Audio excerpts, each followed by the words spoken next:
Ron, can we begin the housekeeping remarks, please? Welcome and thank you for participating in today's meeting for the South Coast Air Quality Management District. If attending in person, please do not connect to Zoom or teleconference while in the room. To prevent disruptions, please silence all devices. All participants on Zoom, except for board members and South Coast AQMD staff, will be placed on mute. You will not be able to mute or unmute your line manually. After each item, public comment will be taken. If you are participating in person and wish to comment, please use the iPads which are located in the lobby if the meeting is in the auditorium. For meetings in other locations, please complete a blue speaker card and provide the card to a South Coast AQMD employee. Information on how to participate in the meeting in Spanish using a telephone will be provided at the end of these housekeeping remarks. Speakers may be limited to a total of 3 minutes or less for all items on the agenda. The amount of time to comment may be shortened to ensure all speakers can be heard. A countdown timer will be displayed on the screen for each public comment. If interpretation is needed, more time will be allotted. For questions or issues related to making public comment, please call the public advisor at 909-396-3247. That's 909-396-3247. In terms of decorum, if this meeting is taking place in the auditorium, no food or beverages are allowed in the auditorium. In accordance with state and local public health department guidelines, people may choose to wear a mask based on personal preference while in South Coast AQMD facilities. Please adhere to the speaker time limit and treat others with courtesy, civility, and respect. Failure to do so can result in your mic being muted or you being removed from the meeting. Lastly, be aware that this meeting is being recorded. By participating, you agree to authorize recording of audio and visual content.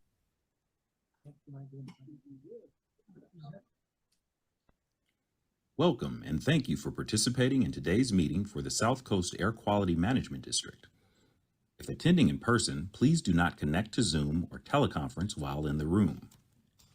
To prevent disruptions, please silence all devices.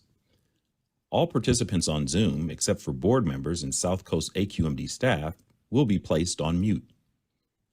You will not be able to mute or unmute your line manually. After each item, public comment will be taken. If you are participating in person and wish to comment, please use the iPads which are located in the lobby if the meeting is in the auditorium. For meetings in other locations, please complete a blue speaker card and provide the card to a South Coast AQMD employee. Information on how to participate in the meeting in Spanish using a telephone will be provided at the end of these housekeeping remarks. Speakers may be limited to a total of 3 minutes or less for all items on the agenda. The amount of time to comment may be shortened to ensure all speakers can be heard. A countdown timer will be displayed on the screen for each public comment. If interpretation is needed, more time will be allotted. For questions or issues related to making public comment, please call the public advisor at 909-396-3247. That's 909-396-3247. In terms of decorum, if this meeting is taking place in the auditorium, no food or beverages are allowed in the auditorium. In accordance with state and local public health department guidelines, people may choose to wear a mask based on personal preference while in South Coast AQMD facilities. Please adhere to the speaker time limit and treat others with courtesy, civility, and respect. Failure to do so can result in your mic being muted or you being removed from the meeting. Lastly, be aware that this meeting is being recorded. By participating, you agree to authorize recording of audio and visual content presented during the live event and consent to subsequent use of the recording in the public domain by South Coast AQMD. Bienvenidos y gracias por participar en la reunión de hoy de South Coast Air Quality Management District. Si asiste en persona, por favor no se conecte a Zoom o por teleconferencia mientras esté en la sala. Para evitar interrupciones, por favor silencie sus dispositivos. Todos los participantes en Zoom, excepto los miembros del directorio y el personal de South Coast AQMD, serán puestos en silencio. Usted no podrá silenciar o activar su línea manualmente. Esta reunión está siendo traducida. Para ver o escuchar esta reunión en el idioma de su preferencia, haga clic en el icono del globo denominado Interpretation en la parte inferior de su pantalla y seleccione el idioma de su preferencia. Si escucha ambos idiomas al mismo tiempo, haga clic en el Mute Original Audio. Al final de estos comentarios le daremos instrucciones de cómo participar en español por teléfono. Esta información también está publicada en el calendario de esta reunión. Después de cada punto de la agenda, el público podrá hacer comentarios. Si está participando en persona y desea hacer comentarios, por favor utilice los iPads que se encuentran en el vestíbulo del auditorio. Para las reuniones en otros lugares, por favor complete una tarjeta azul de orador y entregue la tarjeta a un representante de South Coast AQMD. Si está participando en Zoom y desea hacer un comentario, haga clic en el botón Raise Hand. Si participa por teléfono y desea hacer un comentario, marque estrella 9. Cuando le toque hablar, se le llamará por su nombre. En el caso de los participantes por teléfono, cuando sea su turno se le llamará por su nombre o por una parte de su número de teléfono y el presentador desbloqueará su línea. Cuando hable, mantenga una cadencia normal para ayudar a nuestros intérpretes. Los oradores pueden ser limitados a un total de 3 minutos o menos para todos los puntos de la agenda. La cantidad de tiempo para comentar puede ser acortada para asegurar que todos los oradores puedan ser escuchados. En la pantalla se mostrará una cuenta regresiva para cada comentario del público. Si se necesita interpretación, se asignará más tiempo. Para preguntas o asuntos sobre la presentación de los comentarios públicos, llame al asesor público al 909-396-3247. De acuerdo con las guías del Departamento de Salud Pública estatal y local, las personas pueden optar para usar una máscara cuando se encuentren en las instalaciones de South Coast AQMD. Por favor, respete el límite de tiempo de los oradores y trate a los demás con cortesía, civismo y respeto. Si no lo hace, su micrófono puede ser silenciado o usted puede ser expulsado de la reunión.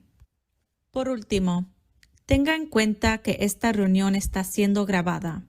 Al participar, usted está de acuerdo en autorizar la grabación de los contenidos audiovisuales presentados durante el evento en vivo y consiente el uso posterior de la grabación en el dominio.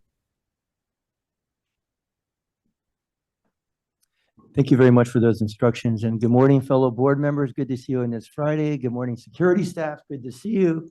Good morning, staff, our consultants, and the public. And welcome to our Friday, November 3rd, 2023 governing board meeting.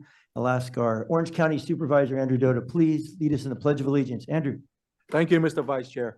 Please rise with your hand over your heart facing the flag of our great nation. Please recite the Pledge of Allegiance with me. I pledge allegiance to the flag of the United States of America and to the republic for which it stands, one nation, under God, indivisible, with liberty and justice for all. Thank you, Supervisor. We'll go to roll call now. Faye, if you can please take the roll. Mayor Locke Dawson. Here. Supervisor Doe. Here, Supervisor Hagman. Board Member Krakoff. Here. Mayor McCallan. Here. Supervisor Mitchell. Did you say Mitchell? Supervisor Mitchell. Present. Board Member Padilla Campos, absent. Supervisor Perez. Here. Councilmember Rahman. Here. Councilmember Rodriguez, absent. Councilmember Solache. Present. Vice Chair Caciotti. Here. Chair Delgado is absent. We have a quorum. Thank you, Faye. We're moving to opening comments by board members. Are there any comments by our board members today? And I know Mr. Salache was at an event he may want to talk about. Any other board members have any comments this morning? Councilmember, did you want to talk about your event in Linwood? I think the vice chair is a little more excited than I am. That's an inside joke. Thank you, vice chair. Yes, Linwood hosted a AQMD event. Really, it's really nice to have regional leaders throughout the area. More importantly, we have a lot of landscapers that came to the event. As you all know, vice chair is a big proponent and champion for some of the work that is being done to with our landscaping community and just, to change some of those. So we have some couple of pictures that my staff shared with our staff at AQMD. Got to try out some of the equipment, so that was really nice. Clearly, I don't do landscaping and gardening. Just want to put that on the record. But I definitely enjoyed the opportunity to showcase the rebate programs that we have for AQMD. I want to thank staff for just being on top of those programs. I know community members are taking advantage of those. And again, as I said in my social media, this is an optional program for our community members because, of course, some people replied with, don't force us to do this. But again, the beautiful part that we live in a country where we have options. And so if folks want to take advantage of this, but yeah, and I think Vice Chair and I had a little competition who could cut the grass faster, some of our machines. Clearly the Vice Chair did because he's a pro at this. But again, it was just nice to have community members. And I think I was just personally happy to see some of our community landscapers to attend the event and see the rebates that they could take advantage of. So thank you again to staff for helping us host that event. Thank you, Councilmember. Well done. Board members, any other comments? Yes, Larry. Mayor Yes, McCowan, please. now that Carlos Rodriguez has arrived, I just wanted to congratulate him on being reappointed 33-0 last night. Oh, yeah. Congratulations. Thank you, Mayor. Undefeated. Board members, any other comments? Any raised hands? I just had a very brief one. Yesterday, I was at Mount SAC, San Antonio College in Walnut, and they became the first community college in the nation to go all electric in their maintenance and facilities maintenance with electric equipment. Pictures next time, but I did want to show you, we have some, you can get the camera up here for a close-up. There's some beautiful pictures. There's some cookies that were out there. There's an AQMD cookie right here. There's an AGSA cookie. And these would be for staff if they want some. There's a Mount SAC cookie also. Is there any sugar-free? They're low fat, so we're okay. So that's all the announcements I see up here. We'll move to Wayne. Our Executive Officer. Wayne, please go ahead. Thanks, Vice Chair. Just a few items I'd like to report on. One is in celebration of Halloween, we had over 75 children from our daycare center celebrate, and they did a little parade, and staff participated and provided treats to the children, and it was a real fun event. And speaking of children, one of the chair's initiatives to make sure that we're out in the community and tying with the community, we've been working with Habitat for Humanity. And one of the recent projects that we did, in fact, just this week, and I hope you'll have a chance, perhaps after the board meeting, is to go outside in the patio area and take a look at a number of playhouses that were built by staff. We actually built 11 playhouses, and these will go into preschools in our AB 617 communities. And it really was a great experience. We got to see how many engineers really know how to use power tools. And it was a lot of fun for all. And so it's something that I think we're quite proud of. And then the last item that I just wanted to provide an update to the board is something that I promised to come back to you at our October board meeting, and that relates to an update with regards to the railroads. And just to clarify, this is just a brief update. It's not a agendized item or an item for discussion, just to him to provide a brief update. Thank you, Bay. Since our last meeting, we've held a number of community meetings, and part of that goal was to get community input. So we've had meetings on October 23rd, 24th, and 25th. We've had, of those meetings, 2 of those were in person. They were in Wilmington and East Los Angeles. And we also had a remote meeting. And I would say that in those meetings, we received a number of comments. As you can imagine, there are those that are opposed to an MOU approach versus an ISR approach. There were also those who expressed that in an MOU, there needs to be assurance that emission reductions will occur sooner as opposed to later, that there needs to be a public process, and that there were some suggestions that were provided to us by community members that could perhaps form a community benefits agreement or subset agreement within an MOU. Some of those suggestions included home air filters, tree planting, air monitoring, and a decrease in some of the activities that are associated around the railroads themselves. We're having a fourth in-person community workshop meeting, and that'll be at Rialto High School next week on November 8th at 6 o'clock. And we're going to have an open house that begins at 5:30. We've also continued to engage with the railroads. As you recall, one of the things that is most critical for us is enforceability. And so we continue to work with the railroads. I was asked at the last one whether or not I felt we would continue to go through the MOU process. None of us have said we're done, we're walking away. I think we're trying to make sure that the provisions are going to be acceptable to you, the board, and to the public as well.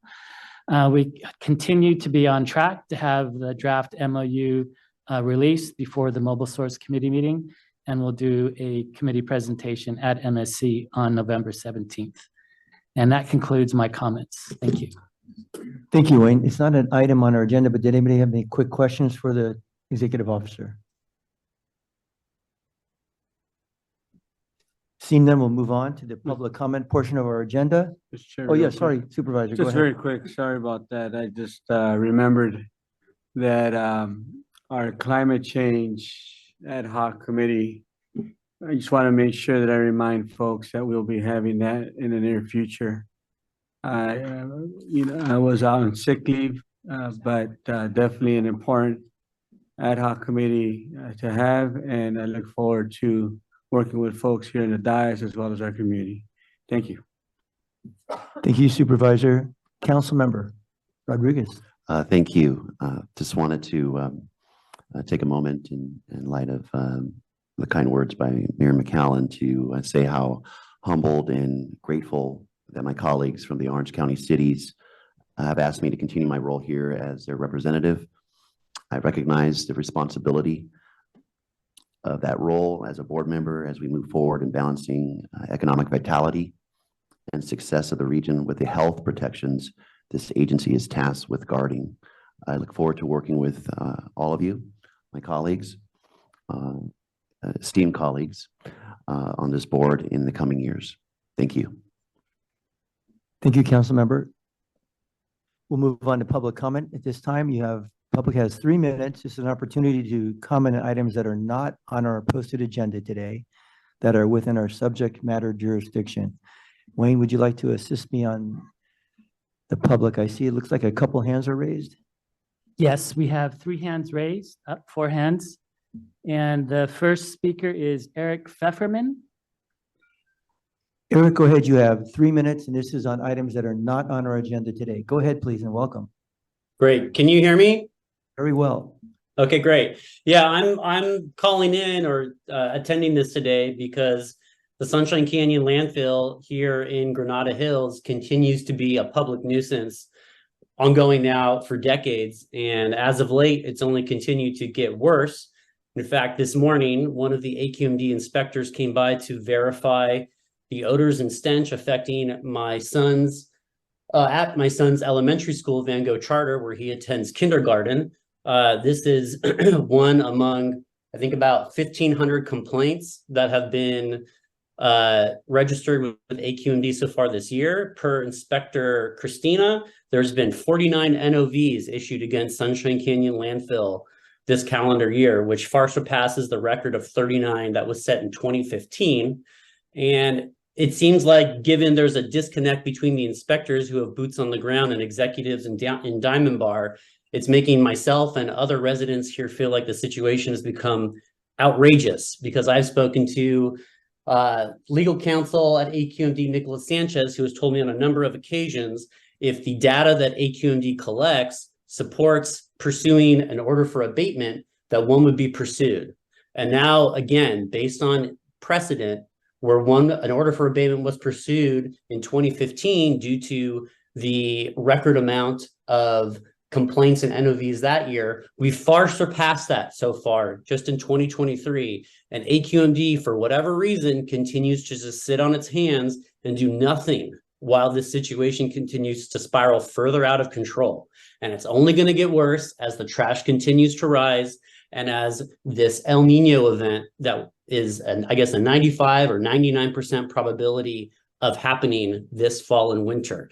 Given the problems we had last January through April with the atmospheric rivers, the Sunshine Landfill operator, BFI Republic, was supposed to have a wet weather plan in place, which completely failed in August when Tropical Storm Hillary hit, which resulted in 6 consecutive days of NOVs, and still nothing is happening. No one at AQMD is doing anything other than saying we're still collecting data. And when I've tried to talk to Terrence Mann, the executive in charge of compliance, he's been ignoring me for months now. I've tried to get in touch with him by email, by phone. He just has Amanda Sanders try to get back to me, another person get back to me, all of whom have nothing to say except empty, hollow corporate lines rather than actually discussing the issue. So at this point, it's well past due for AQMD to fulfill its obligation to protect the public good and public interest and protect us from this Fortune 500 company that is not fulfilling its responsibilities to the public. And I could go on more, but I see I only have 1 second left. Thank you, Mr. Pfefferman. Wayne, did you want to just briefly address that since it's not on our agenda? So we're certainly aware of the number of complaints associated with Sunshine as well as Chiquita Landfill. We're engaged in close coordination with a number of agencies, including the County of Los Angeles, Department of Public Health, and others. With regards to enforcement matters, we have had a previous order of abatement, and that is something that is certainly still under consideration. We're trying to work with the facility. There are a number of ongoing conditions that are leading to truly high number of complaints that we're focused on. And I would ask Terrence Mann, our Deputy Executive for Enforcement, to elaborate on anything that I might have missed out. Terrence? Thank you, Wayne. Good morning, Vice Chair, members of the board. Enforcement staff is well aware of this issue, and I do want to make clear that there is no disconnect between the executives and our inspection staff. For example, Inspector Christina, who was just described, I saw her in person up at a different landfill yesterday, up in Castaic. And so, I want to make clear that our staff is fully deployed. We are doing our best to respond and meet, including in person with members of the community. We were out in Granada Hills this morning, in fact, and issued a violation to the landfill, to Sunshine Canyon landfill, based on odors that we detected, that we confirmed with school staff at Van Gogh Elementary School up there.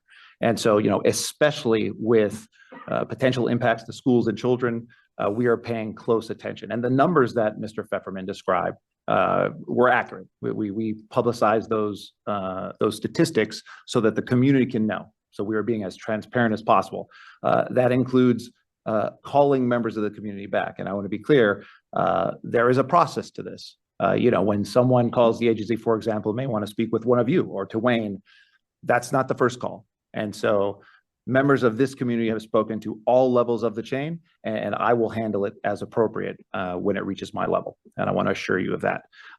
With respect to whether or not an order for abatement is sought, it is a complicated process. And I understand that oftentimes members of the community view that as a magic bullet. Get in front of the hearing board, this will all go away. That's not how it works. There's a lot of, let's say, leverage involved to this process where we can try, and I'm not going to speak specifically about any investigation, but we can ask or insist that a facility make certain changes. I just want to say that's where we are in this process. And if we have anything further to report, we will provide that to the executive office. And I would just add that there are a number of technology and technical aspects in consideration related to the subsurface, related to the landfill conditions itself. There are a number of different factors that go into it, but we are certainly working with everybody my attention is certainly focused on this one as well as other landfills. So I just want to reinforce to all of you that we are certainly aware and working aggressively and are contemplating even more aggressive action. Wayne, thank you for your explanation, Terrence, and really thanks for keeping the board updated every week. I read those closely, those reports. Other comments from the board members?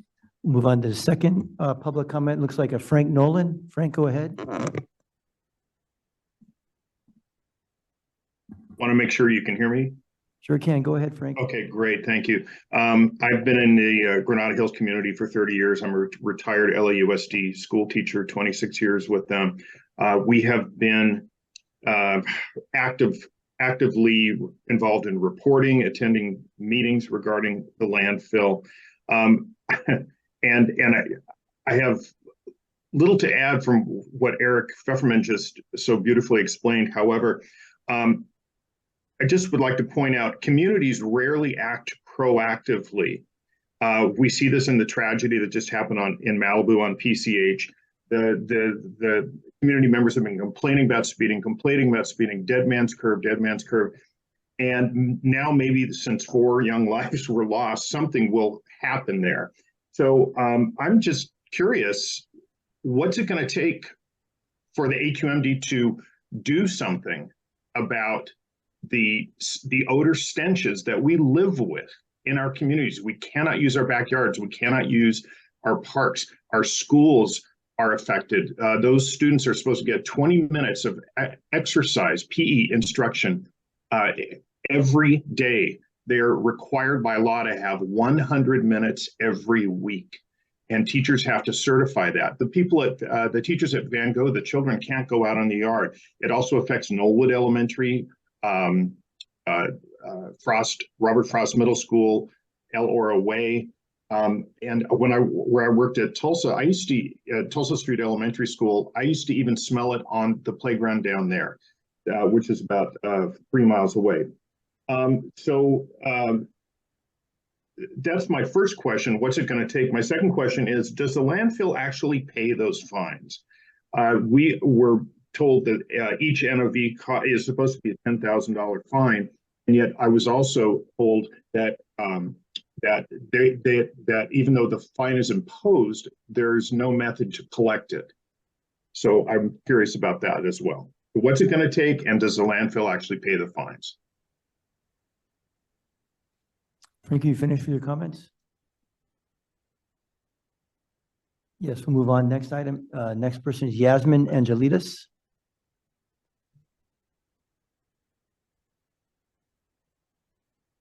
Hi, good morning. Good morning. Hi, good morning. My name is Yasmin Angelides. I'm an attorney with Earth Justice. I would like to give public comment today on the terms of the rail yard MOU proposal. I have some serious concerns about staff's proposal. So I want to, put up front, of course, I have not yet seen the terms or language of the agreement. We're still waiting on this.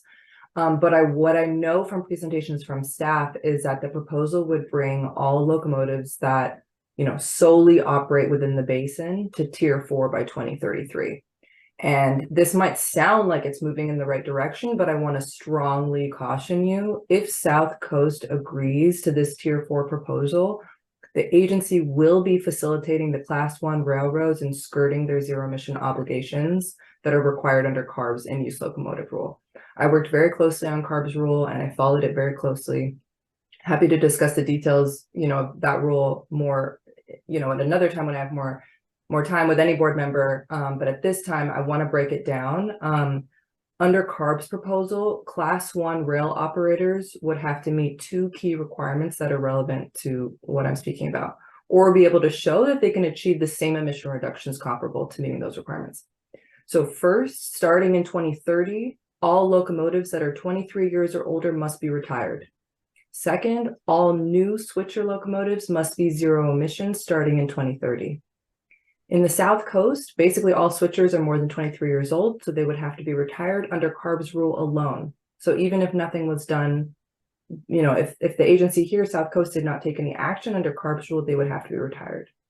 Then BNSF would have to replace their old switchers, and starting in 2030, any new switcher would have to be zero emissions. Now, instead of South Coast supporting CARB's rule by requiring the zero emission requirements in the South Coast Air Basin, staff's proposal would bring Tier 4, which is diesel, switchers to the basin by 2033. And these trains would then be protected from being retired or doing anything else for 23 more years. So to put it simply, staff's MOU is going to lock in diesel locomotives until 2056 in the South Coast Air Basin. This is beyond unacceptable. This is diesel. There are obviously huge health implications to diesel. And I just want to make it really clear that under the proposal, it's going to lock in diesel locomotives into the basin. And I also, I also want to flag that the community and the broader public is going to need ample time to review any proposed MOU before a board or committee discussion occurs. So I really urge you to account for that and to, bake that time in.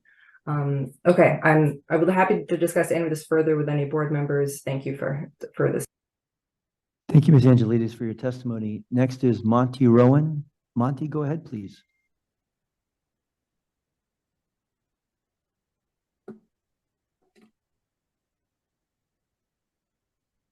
Monty, you're still on mute. There you go. Okay, good. Okay. Yes, good morning, Vice Chair and members of the board.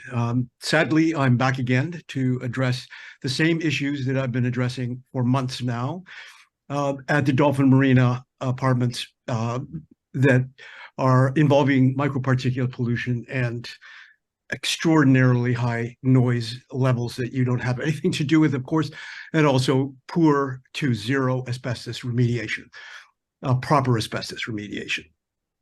I thought that I would relay an incident that clearly illustrates what have been complaining about for months. It involves my neighbor, lives down the hall. She was complaining about mold in her apartment. EnviroCheck turned up at her, uninvited, at her apartment to check for mold. They found mold and asbestos. They immediately moved her out, and the apartment sat empty for several weeks. And then one day I noticed a little cart outside the door. I ran down the hallway because that door is open and it's supposed to have asbestos in there. No signs anywhere, by the way. The door was open and there was one single layer of plastic with a black Velcro line in the middle. And I could hear some voices on the inside of the plastic. So I knocked on the door. A guy steps out through the Velcro in street clothes, and the clothes is Velcro. I said, wait a minute, isn't asbestos remediation going on in there? Shouldn't you have a hazmat suit and a gas mask? He said, well, I just go in and out. I'm not, okay.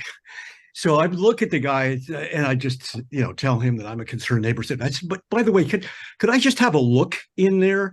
So he opened up the Velcro and I shoved my camera in, which was rolling, and then pulled it back out and left. And what I got on camera was a guy running across the frame with half a hazmat suit on, no gas mask, and another guy sitting on the air filter with a gas mask on and full hazmat suit. So this is crazy. I called AQMD and they came, apparently, I don't know, because they didn't call me back.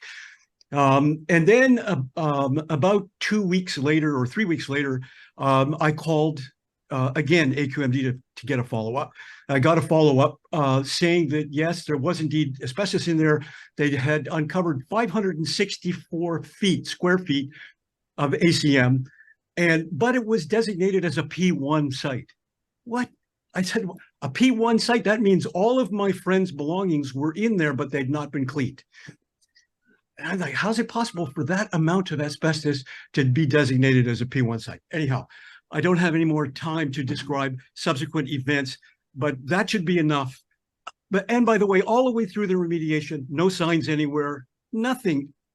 A family living across the hall, us living down the hall. It's uncovered.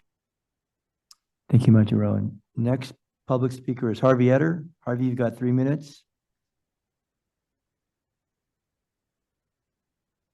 Harvey, I think you're on mute. If you can unmute, there you go.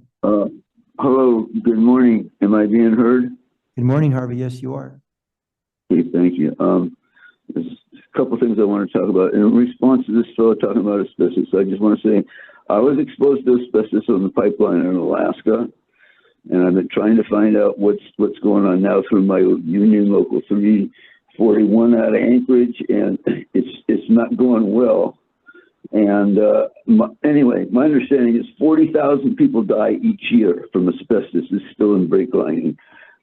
Anyway, I want to incorporate by reference the overview. Fareed Zakaria's Global Public Square. It was like written June 21st of 21, and I think it was on the 24th or 25th. Okay, it's an interview with the King of Jordan. All right, there had been two things happen: an attempt by one of his brothers to make a coup, and he asked him. They said, "Isn't it true that 60–70% of Palestinians live in Jordan?" He said, "Well, maybe the numbers are a little." He goes, "Yeah." And then he said, "Isn't it true that 70 years ago, your grandfather, the king of Jordan, was killed at the Al-Aqsa Mosque by a Palestinian because they thought you ripped off the West Bank and East Jerusalem from him?" He goes, "Yeah, all right." And also his son was hit by a bat. Okay. This is a blood feud. This has been going on a long time. There's been a lot of permutations and talks about this. My great-grandmother died in 21 and is buried in Mount of Olives, who came in 21 because she couldn't get kosher food here. Anyway, and buried in Mount of Olives above Jerusalem. I've been there myself. I was asked to join the Army. When I was 18 there, IDF, I was told if I did, I'd lose my citizenship. I They wanted me to appreciate Mr. Etter's comments, but I'd like to ask him to bring it back to how it relates to the AQMD. Harvey, go ahead. Just stay within the subject matter of the AQMD, but go ahead, Harvey. Sir, I should get extra time. This is the political economics of energy and solar energy. The price of gasoline has gone up 10–20% in the last 2–3 weeks with what's going on there with the Hamas's treachery. All right, look, the cutoff is outrage. Okay, first of all, also, we have been negotiating employment contract grant with EPA for a year and a half. With the head of planning there, Nita Lee, and in contact with legal through Jeff Whaling.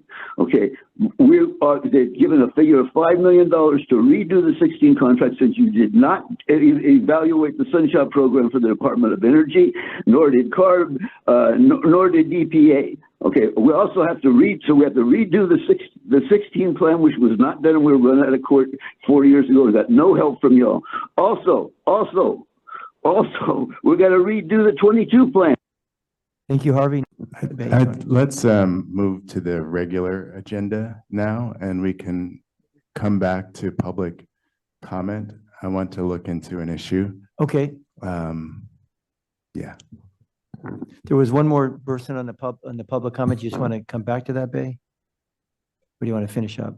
I have a concern about the last two public commenters. Okay. And I'd like to ensure that the next person is not of a similar vein. Yeah, I know a number of jurisdictions, I think we've all seen in the last couple of weeks, have been testifying during public comment. Matters not on the agenda. And so thanks. Okay, we'll come back. Just remind me to come back to this. So right now, board members will move on to the next item on our agenda, which is our consent and board calendar. Before I take public comment, do any members of the board want to pull an item, items 1 through 20? I just have Disclosures? something to say. Sorry. Go ahead with disclosures, please. Yeah. One, I have to abstain from minutes as I was absent at the last meeting, but also for agenda item number 6, it involves the city of Riverside and noting that I am the mayor of Riverside. I don't have a financial interest, but I'm required to identify for the record that I am the mayor of the city of Riverside, which is involved in this item. So please note for the record. Thank you. Thanks, Mayor. Board Member Krakow. For agenda item number 6, I do not have a financial interest, but I'm required to identify for the record that I'm a board member for the California Air Resources Board, which is involved in this item. Thanks, Mr. Krakow. Councilmember Rahman. Similarly, for agenda item 6, no financial interest, but I am required to identify for the record that I am a council member for the city of Los Angeles, which is involved in this item. Thank you. Any more disclosures or board members want to pull an item now? Yes, sir. Supervisor Perez. Mr. Chair, agenda item number 6 as well. Don't have a financial interest, but I am identifying for the record that I'm a board member for CARB, California Air Resources Board. Thank you. Thank you, Supervisor. See no more hands raised up here on the board. We can go to public comment portion. This is a time for the public to comment on any items on the board and consent calendar. Wayne, I see one hand. Is it Thomas Jelenic? That's correct. Thomas, That's correct. Thomas Jelenic with PMSA Thanks. is here in the building and is approaching the mic. Thomas, welcome. Thank you, Vice Chair. Thank you for the opportunity to speak this morning. My name is Thomas Jelenic. I'm with the Pacific Merchant Shipping Association. As you know, the Pacific Merchant Shipping Association has been actively engaged with the South Coast Air Quality Management District staff and board members on development of the proposed indirect source rule. Today, the board will consider federal legislation that takes a holistic approach to addressing vessel emissions at the federal and international levels. PMSA appreciates the effort to seek uniform and comprehensive national and international approaches to the regulation of vessel emissions, and we encourage South Coast's federal focus on achieving these goals. To that end, PMSA requests 2 actions at this time. First, South Coast should set aside development of the proposed ISR and re-engage with the ports of Los Angeles and Long Beach, maritime industry stakeholders, and labor representatives on a collaborative approach to reducing emissions. Since the adoption of the Clean Air Action Plan, diesel toxics have been reduced by an amazing 90%. Nitrogen oxides have been reduced by 63%, with sulfur oxides reduced by 97%. This has been an incredible accomplishment, with the CAP's updated goals of achieving zero emissions on terminals and for on-road trucks. A collaborative approach has the greatest chance of success without the risk of loss of incentive funding that a regulation would pose. Second, through a collaborative approach, PMSA requests that AQMD take the lead on a coalition to seek a comprehensive national approach to address federal sources. A federal solution would create significant emission reductions and be safe from legal challenges while creating a level regulatory field across the nation. Uniform national rules are critical to preserving California ports' competitiveness and assisting AQMD in achieving air quality standards. Failing to do so continues to risk lost market share and cargo throughput that results in 1 in 9 jobs throughout the region and fails to address the limits of AQMD's current approach. PMSA looks forward to continuing to work with the board on this issue. Thank you for your time this morning. Thomas, thanks for coming out today. And I have a letter for the board members I'll give to Paul. Thank you. Wayne, is there anybody else in the chambers here? We do not have any additional speaker request cards. Okay, and Wayne, online, looks there may be a hand raise on the remote. Yes, I believe it's Elizabeth Mitev. Okay. Mitev, and she was part of the original speaker request under public comment. Okay. So she can go ahead and speak now. Thank you. Elizabeth, go ahead, please. Good morning. I'm a resident in Granada Hills, and the reason for this is the Sunshine Linefield Canyon. We've been having so many complaints, and I wanted to let you know that we realize as residents that the order for abatement is not a magic bullet, but it is the next step to reducing the 12,500 tons of landfills permit that allows them to accept every day. So we do realize that there is a procedures and all of that, but we're the ones that need to live with all the stench every day. And also in terms of the reporting, the burden is put on us as residents to report, and AQMD only has a handful of inspectors that are doing their best, running around the entire city to be able to confirm this, but the system needs a little bit of improvement, to say the least. Once we report other complaint. Sometimes it takes hours for somebody to show up, and the original resident that complains is required to be home. No other member can be present, or, we all work, obviously. We can't be sitting at home and waiting for this confirmation. So, and for example, this morning, a lot more people complained.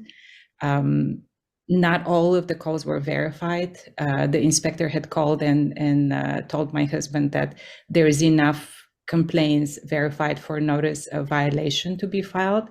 I feel like they still need to be verified because it shows on the record how many more had called and complained. So I'm not sure exactly how, but it does need some sort of improvement, the reporting and all that that we have in place currently. So these are my comments at this moment. Thank you, Ms. Matev. Thanks for calling in. Wayne, I don't see any more hands. Do you? No. Okay, we'll close the public comment portion and also the board and consent calendar. And right now we've got items 1 through 20 in our agenda on the board and consent calendar. I'll entertain a motion. Move consent, McCallum. Is there a second? Move for approval by Mayor McCallum and second by Supervisor Doe, was that? Yes. Thank you, Supervisor. And I know we have a abstention by Mayor Lock-Dawson and number one. Okay. Do you want a roll call or do we just vote? Vote, okay, let's vote.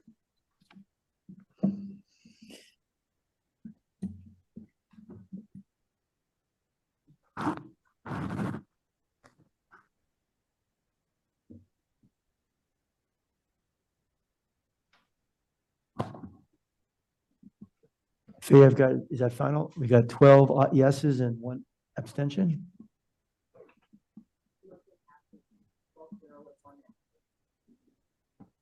Thank you. Is that correct? On the vote, so I think she just abstained from one of the items. Well, she was abstaining from item number 1. Okay, but she voted yes on the rest. Yes, correct. Okay, just to be clear. All right, let's move on to the next item, our public hearing agenda items. And we'll move to item number 22. Go ahead. Good morning, Vice Chair Cacchiotti and board members. I'm Mike Morris, Planning and Rules Manager. I'll be discussing our Rule 1110.3 and 1110.2. Next slide, please. Thank you. So in 2019, we were working on our landing rules for engines. That's our 1110.2 rule. And towards the end of that process, we were approached by a technology manufacturer, a linear generator manufacturer, who asked to be included in that rule. So we did put provisions in that rule, but we found that we had to do a lot of workarounds and adjustments because of that technology's unique characteristics. And so we're back here today to develop a new rule for that 1110.3 for linear generators and to remove the provisions in 1110.2 that are associated with linear generators. Next slide, please. So linear generators is a technology where fuel is introduced into a chamber. There's a low temperature reaction that drives pistons or oscillators with magnets through copper coils and generates electricity. The equipment, because it's a low temperature reaction, doesn't generate much NOx, and I'll get into what levels we're talking about in just a moment. They also can do this without any control equipment, at least for the NOx side. And so that means that there aren't any associated emissions with ammonia, which is often used for control equipment. And so we don't have ammonia slip, which leads to increased PM. So a lot of interesting and unique features regarding this equipment. Where we're seeing this equipment being utilized are auxiliary and emergency power operations for grocery stores and other types of businesses. But also another interesting application for this is at logistics centers or warehouses where they're using them to charge electric trucks. So some interesting operations that are associated with linear generators. Next slide, please.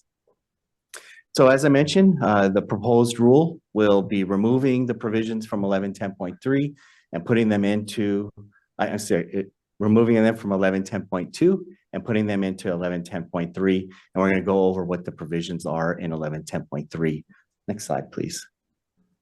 So for the emissions of this equipment, we'll be proposing 2.5 parts per million of NOx.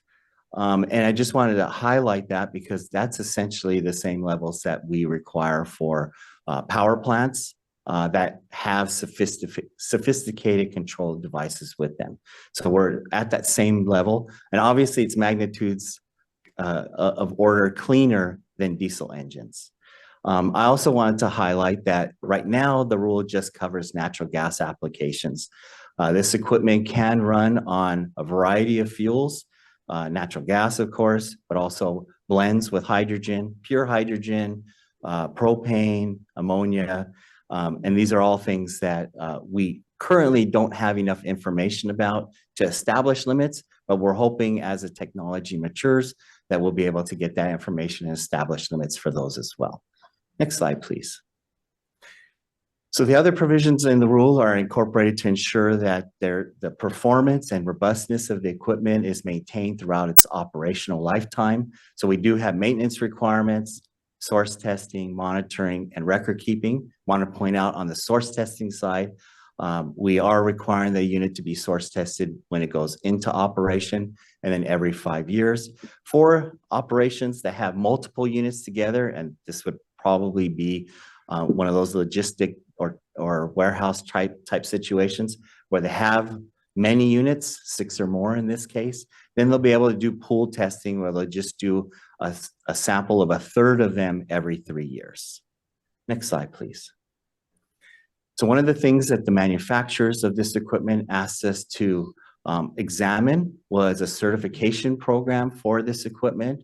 And so we will be initiating a certification program within 90 days. And then when that process is complete, we'll incorporate the certification into our rule. And then hopefully at the same time, put in some of those other fuels that they might be using. Next slide, please. The proposed rule will end up in a cost savings for facilities affected by this. We don't see any other adverse socioeconomic or environmental impacts, and we're not aware of any remaining key issues at the moment. Next slide, please. So staff is recommending that we determine that 1110.3 and 1110.2 are exempt from CEQA and that you adopt 1110.3 and amend Rule 1110.2. And that concludes my presentation. Thank you. Thank you, Michael. Well done. Mayor McCallum has a question. Not a question, just a comment. I want to thank staff for working on this exciting technology and coming to some resolution of some issues. And the fact that we're going to be initiating certification, I think that's a very positive approach. And I want to congratulate staff on all of your hard work on this item. Thank you. Thank you, Mayor. Councilmember Rodriguez. Thank you. I just want to echo those sentiments. Really, excuse me, I really appreciate staff's efforts when this was brought before the Technology Committee and we received information about it. It's very exciting and innovative. We certainly need to embrace all opportunities of issues related to energy. And you know, as we look at the horizon and the increased need towards all electrification and some of the questions relative to that availability, being able to have this type of technology is very helpful. And again, as we were looking at questions on capacity that are on the horizon related to the electricity needs, again, this is the type of technology that I'm glad to see that we're working through to make more accessible. Thank you. Thank you, Councilmember. Board members, any more comments or questions for staff? Just a quick question, Mike. I'm excited the fact you say it's currently used in grocery stores, logistic facilities. Would this be, as the technology develops, be able to use like hospitals, medical facilities, water agencies? We had a big issue a couple of years ago with the diesel and electricity goes down. They got to turn those diesel generators on. And we had a big meeting out in Baldwin Park not long ago near a school where a medical facility, actually, I think it was a cancer fighting facility, had to put in a diesel generator about 500 feet from the school. Would this be an application that could switch over, transition to that? So we're certainly looking at all possible applications, and I did mention, it is order of magnitudes cleaner than diesel. So we are every opportunity to put something in like this or another technology. We're looking at that. Great, thank you. No more questions. Is there any public comment on this item? There's no one on the, we just have one hand. Chris Chavez. Mr. Chavez, go ahead, please. You've got 3 minutes. Yes, Chris Chavez, Deputy Policy Director for Coalition for Clean Air, and we are in support of. Thank you very much. Thank you, Chris. Next, we looks like we have Harvey Etter. Harvey, go ahead. You've got 3 minutes on this item.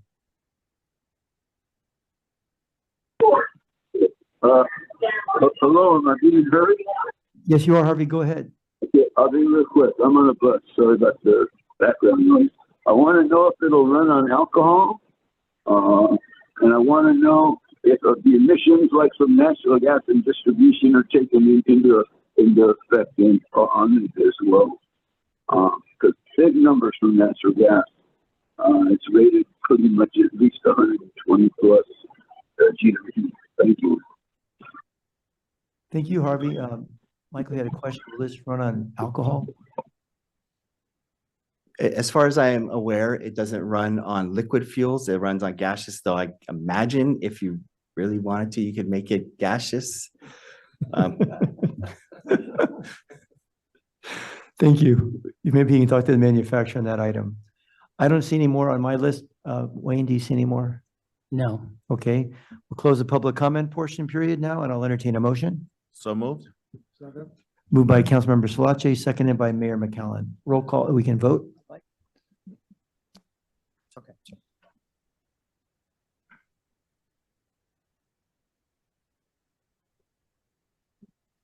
Faye, go ahead.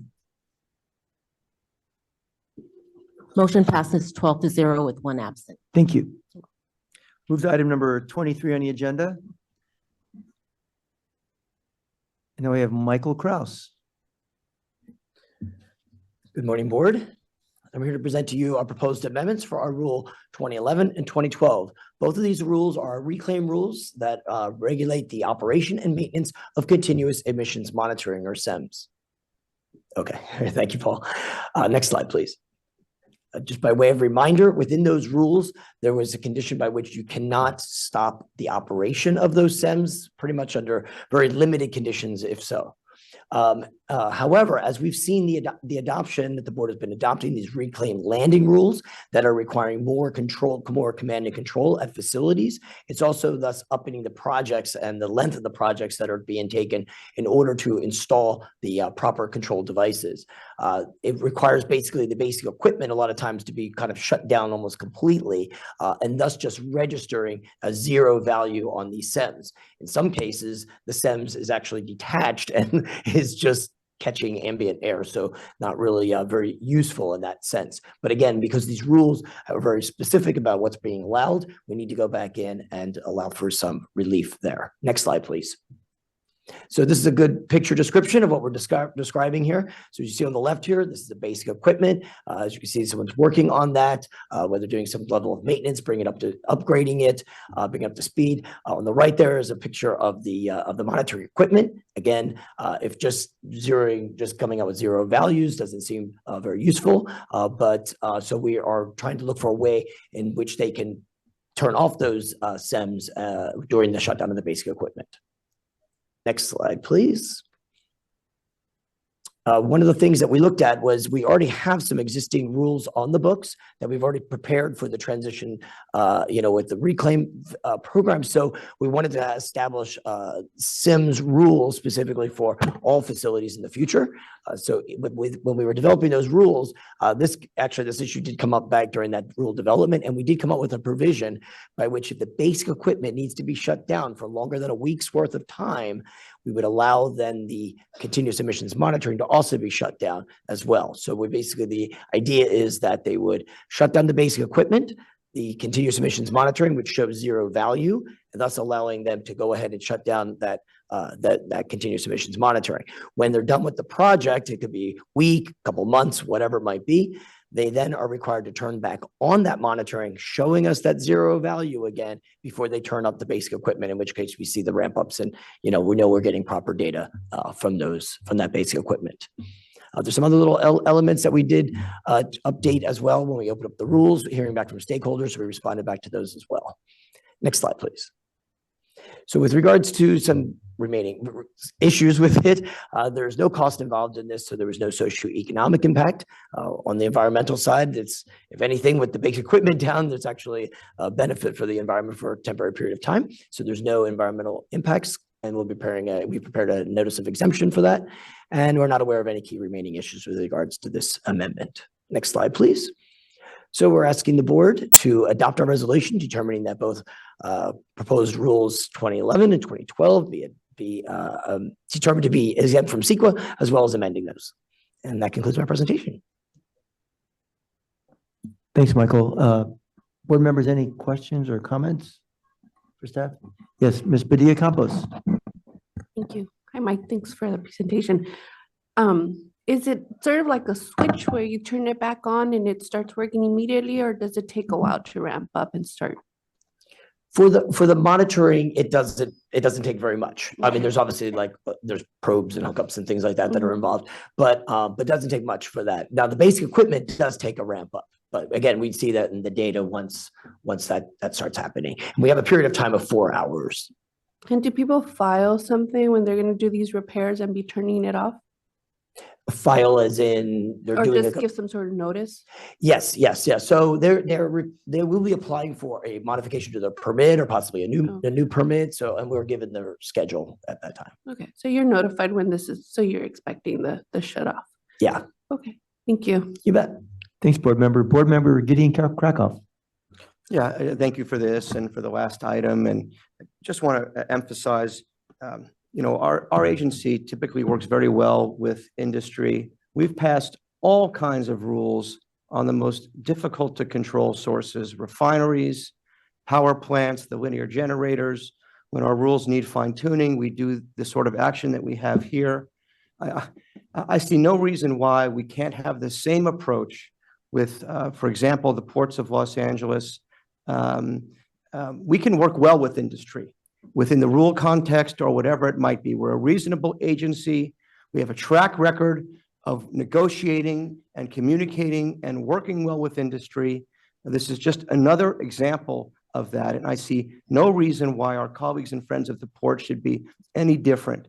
I think the same approach we use on time and again, meeting after meeting, can serve us well in all these other contexts. And I just wanted to make that observation because that's the kind of work that we do day in and day out, week in and week out at this agency. And this item is just another example of that. And I support it. Thank you, board member Krakoff. Any more comments by board members, questions? If not, any public comment on this item? Yes, we have two speakers. The first speaker is Bill Quinn from California Council for Environmental and Economic Balance. Thanks, Wayne. Bill, go ahead and welcome. Thank you. Good morning, Vice Chair and board members. My name is Bill Quinn. I'm with the California Council for Environmental and Economic Balance. Today, I urge you to vote in support of these two amended rules. SEBA has been a longstanding stakeholder engaged in the district's reclaim program to which these proposed amendments would apply.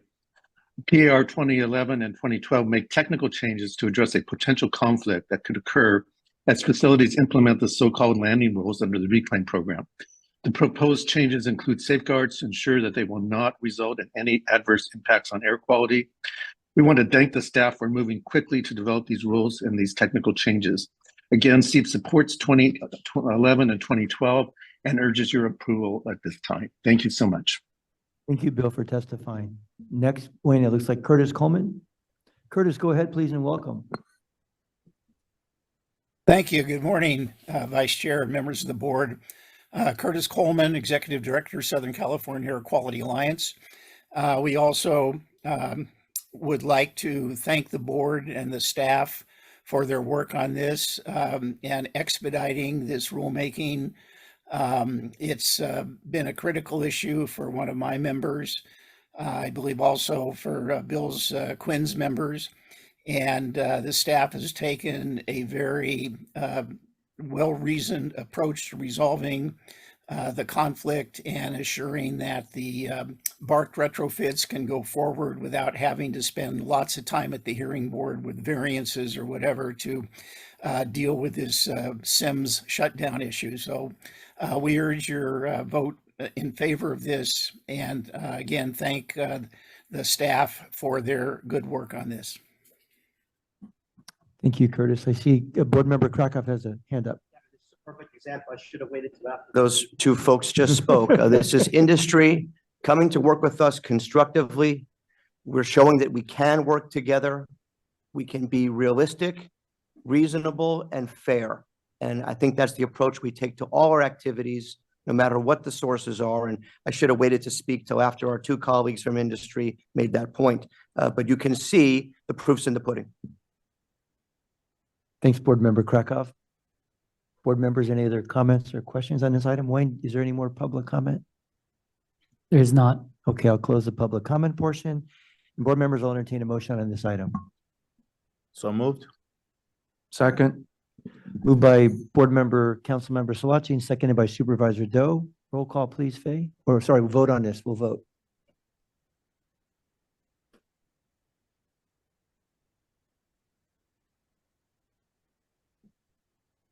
Everybody vote. Councilmember Solachi?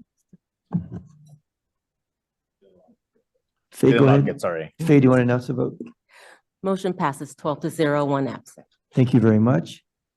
And that looks like it's end of our agenda. Bay, did you want to lead us into closed session? Yes, thank you. It is necessary for the board to recess to closed session pursuant to Government Code Sections 54956.9A and 54956.9D1 to confer with its counsel regarding pending litigation which has been initiated formally and to which the South Coast AQMD is a party.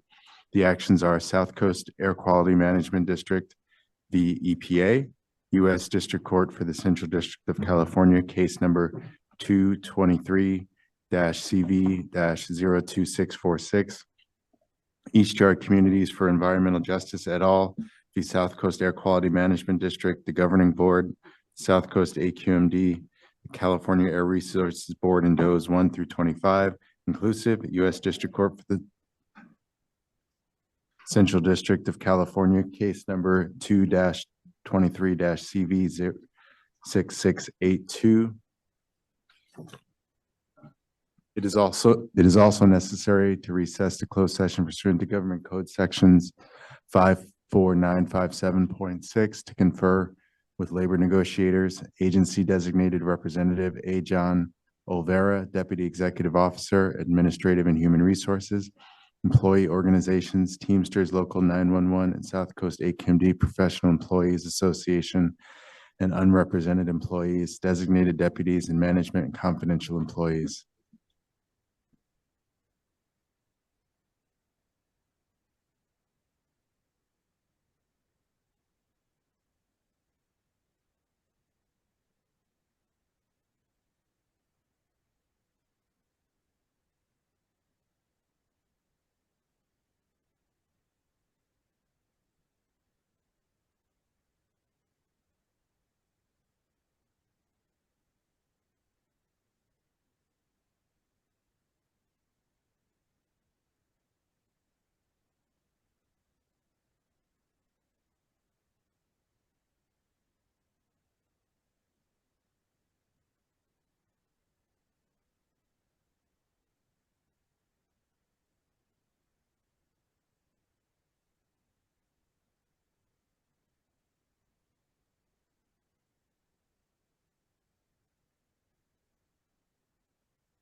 Can you hear me?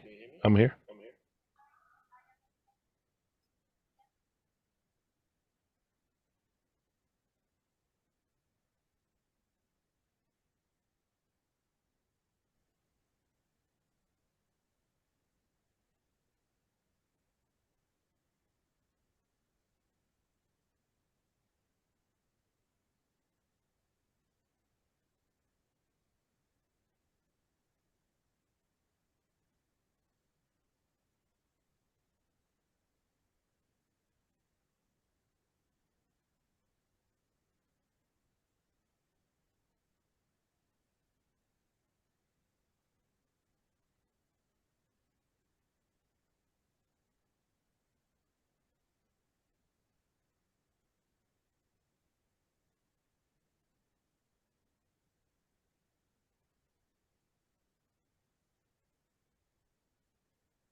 A report of any reportable actions will be provided to the clerk of the board. The meeting is adjourned. Thank you.